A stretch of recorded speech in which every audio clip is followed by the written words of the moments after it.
Hello guys, ഇന്നത്തെ എൻ്റെ രാവിലത്തെ പരിപാടികളൊന്ന് കണ്ടാലോ? ഇവരിതാ നേരത്തെ തന്നെ എണീറ്റ് എൻ്റെ കൂടെ കൂടിയിട്ടുണ്ട് കേട്ടോ.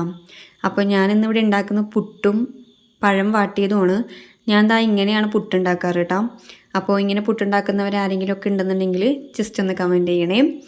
അപ്പോൾ ഞാൻ പുട്ടുണ്ടാക്കുന്നതിൻ്റെ ഇടയിൽ ഇവരും കൂടിയിട്ടുണ്ട് പുട്ടുണ്ടാക്കാനായിട്ട്. അതിൻ്റെ ഇടയിൽ പഴം വാട്ടിയതൊക്കെ സെറ്റായിട്ടുണ്ട്.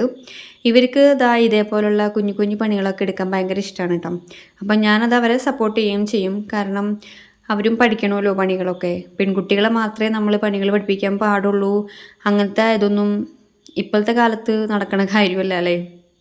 അതിപ്പോൾ ആണെന്നോ പെണ്ണെന്നോ വ്യത്യാസമില്ലാതെ നമ്മളെല്ലാവരും എല്ലാ പണികളും പഠിപ്പിക്കുന്നത് നമ്മുടെ ഭാവിക്കും അവരുടെ ഭാവിക്കും വളരെ നല്ലതാണ്.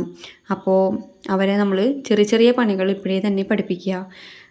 കുടുംബത്തിലൊരു പെൺകുട്ടി വേണം. പെൺകുട്ടി ഉണ്ടെന്നുണ്ടെങ്കിൽ നമ്മൾ വയ്യാണ്ടൊക്കെ ആവുമ്പോൾ നമ്മളെ സഹായിക്കാൻ പെൺകുട്ടിക്കേ പറ്റുള്ളൂ. നമ്മൾക്ക് എല്ലാ കാര്യങ്ങളും ചെയ്തു തരാൻ അവർക്കേ പറ്റുള്ളൂ. അങ്ങനെയൊന്നുമില്ല.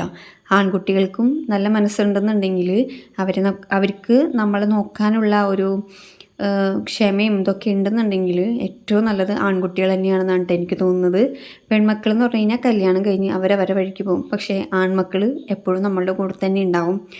അപ്പോൾ ആൺമക്കളും വീടിൻ്റെ ഐശ്വര്യം തന്നെയാണല്ലേ.